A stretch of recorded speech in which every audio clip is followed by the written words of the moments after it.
Hello again, Professor Moore here. I'm going to be showing you how to do the breast exam on a healthy patient.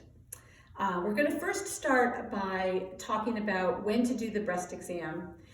Anytime the patient comes in for a physical, if she has any complaints, you would certainly do a breast exam. In terms of teaching self-breast exam, you should know that the best time to examine the breasts is about the week after she completes her menstrual cycle. The breasts are at their smallest, they're the least tender, and most easy to examine.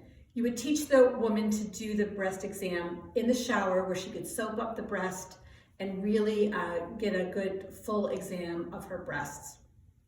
Okay? But for the breast exam in the office, what you're going to be doing first is you're going to have the woman take off her top, and you want her to raise her arms up over her head so that you can watch the breasts rise together.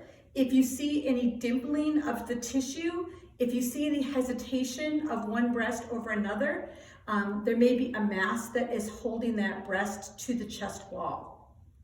Okay? Often one breast is larger than the other. That's perfectly normal. It's just like our feet. One foot is larger than the other, so it's very common for breasts to be of uneven sizes normally. Okay? You can reassure the woman about that. After you've done that, you're going to have her put her hands on her hips, and you're going to have her lean forward. And in this position, you can watch the breast coming away from the chest wall. Again, you should see them come out evenly, easily. There should be no dimpling. There should be no hesitation of the breast tissue to come away from the chest wall. Okay? And now we're going to get into the exam itself.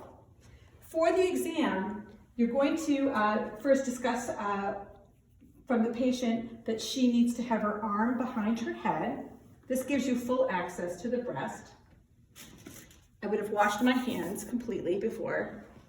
And then you're going to start first by doing the exam of the lymph nodes, okay? So you're going to do the supraclavicular lymph nodes, which are on top of the clavicle, the infraclavicular lymph nodes, which are here, the central axillary nodes, which are here, the lateral lymph nodes, which run underneath the bicep here.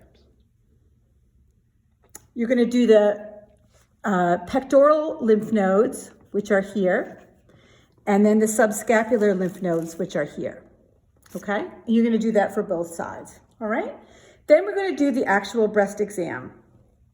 What the American Cancer Society is recommending now is that you do an S pattern over the breast tissue and also check the nipple. So what you're going to do is you're going to use the pads of your fingers in little circles, starting with the tail of Spence, because this is where most breast tumors will be. So you never want to forget this little piece of breast tissue here, the tail of Spence. And then in little circles, you're going to go down the breast and up again. I usually just use this little S pattern. I'm going to go right over the top of the areolar nipple. You want to make sure that that nipple is not retracted. Good. And then I always squeeze the nipple and make sure there's no discharge. Okay? And now we're going to go right over to the other side. Excuse me.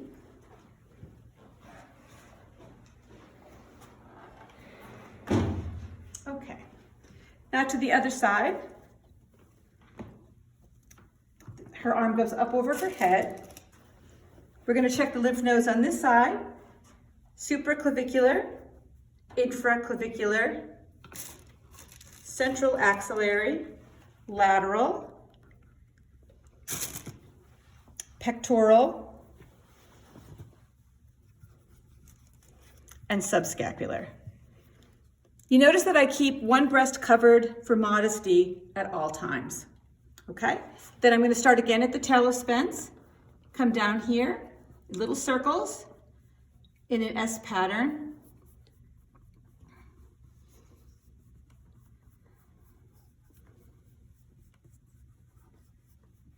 Good. And then I just squeeze the nipple and make sure that there's no discharge.